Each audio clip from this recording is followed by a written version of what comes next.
Hello everyone, this is Chadi Alraies from Arch 2023. I'm really privileged today to be with our industry partners, Paul and Gavin. They are from Egg Medical, which is a radiation safety company. As you know, the radiation is a big hazard, physical as well as the medical hazard on physicians as well as the co-worker techs and nurses. So there's a lot of innovation lately about how to protect ourselves from it.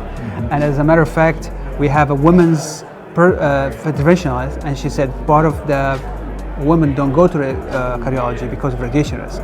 So thanks for coming with this new innovative technique. We're going to talk about it. Maybe we can start with Paul. Tell us a little bit about the company. Sure. Well, I mean, there's been so many amazing advances in interventional medicine over the last 25 to 30 years, and we've treated patients so well, and we've seen a wonderful evolution of technology, and particularly in the cardiovascular space.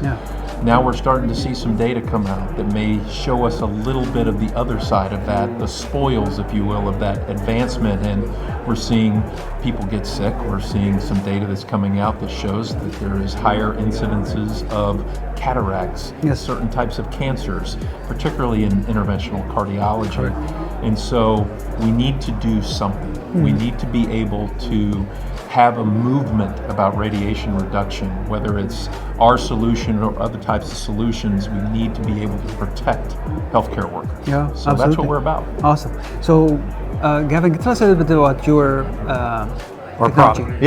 So the Egg product is designed to be one that doesn't interfere with workflow. So easy to use, works and is effective, and also protects everybody in the room. So our founder is an interventional cardiologist, and actually, as we found out, also trained you. And he's trained us. But he said, I want something that protects me, but everyone else, because I don't do a case alone.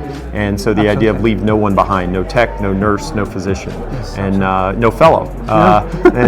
Because you're often you are used as a shield. Right, you are. In fact, the data that he actually went through, he actually studied this and said, I need to learn more about it. And he studied every position in the room to decide what were the ones with the highest level of radiation. And the highest were the ones up by the head. So the echocardiographer, the CRNA, and anybody that's doing structural work maybe, or if you're doing EP cases. And then it's where the fellow is the next one. And then the nurse that's actually 2 meters away gets as much radiation as the scrub tech. So our solution is one that integrates into the workflow. It sits on the table, it flips up and flips down, and it's ready to go. What is your radiation, or how much radiation reduction do you show in your data?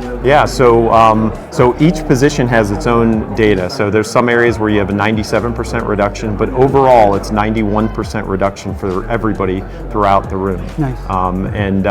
If you use certain parts of the shield, those can get higher. And we're continuing to innovate Bob is never happy with the way things are. He wants always to be better. And so that's what we're striving for, is how do we move towards lower radiation? 91 is great, but how do we get, for everybody to that 98, 99 level? And those are our aspirations. Yeah, this is really great technology. I think I saw it. It's the data is promising as well. And as you said, we even as operators, sometimes we have they call the front piece, led the nurses, and sometimes they turn around and they will document or do something with the IV, full exposure in the back. And then you're getting it twice. Exactly. Yes. So this is kind of something we. It's interesting because a lot of the things that are out there are solutions that make sense, but radiation scatters from the patient up. And so sometimes we're using things, even goggles, if we're looking at the screen instead of looking where the radiation is coming from, it's seeking in the side, or the hats can come in and bounce back. And with this data that showed the hat, it doesn't even protect you that much. But I'd say, as Paul mentioned, doing something is better than nothing. And I mean, that's really a mission that we want to work with all the people that are in this space. Pick some solution. We think our solution is the best because it provides access to the patient and it helps everybody. But we're in this together to help patients like you are, and to help the providers who are helping those patients. Absolutely. Shifting gears, now at Arch 23. Thanks for being a sponsor to the conference, and really without industry partners like yourself, this wouldn't happen. But what does this meeting mean to you? Now COVID is over, we're back live, and so what does it mean to you? Yeah, well, this is, for me, this is Arch 10. So I came in a little late, but I haven't missed it since I came the very first time. Nice. and the opportunity to meet so many thought leaders in the space. I like the interactive nature and the flow of Arch. It just seems different and easier to get around to, and when you're involved in discussions, everybody talks. Yes. Right? So I've really enjoyed that. It's sort of a fresh look at cardiovascular meetings that we're kind of used to. And just being able to catch up with other industry executives and old friends from years gone by, it's, a lot of people are starting to continue to come back and make this an annual and grow event. and move and progress in their career. Well, I think that's an important, collaboration. We managed to do it over Zoom, but when you're sitting with somebody talking about the challenges they're facing as a physician, as a nurse, as a technician, or as other industry partners going, how do we help people more?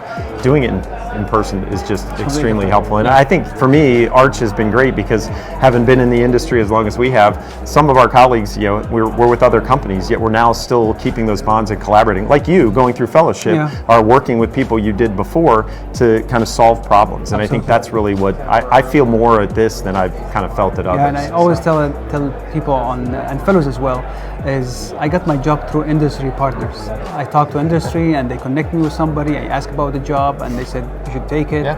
So that was my connection and intel about the job. Yeah. Well, so you guys are very important to us. Yeah, that's great. Well, we like to hear that. So, it's a collaborative on both fronts because I know. Interesting, you mentioned the fellows. That's been a big topic too for radiation. They're wanting to know. They have years ahead in their career, and they want to be protected from the beginning. Because we know it's a cumulative dose of radiation. So the length of practice can be extended. Exactly. Especially with the side effects we notice. I mean, people kind of refrain from doing high risk or CTO or complex structural because they don't want to get exposed to that radiation. And we want them to wear the badge, not take it off and hide it. So, exactly. Not that anybody does it. That's good. That's a good one. Well, thank you so much for innovating and for bringing this technology. Please watch this video and others on Arch 2023 YouTube channel. This is Chadi Alraies from St. Louis. Thank you so much. Thank you. Yeah, thanks for having us. So.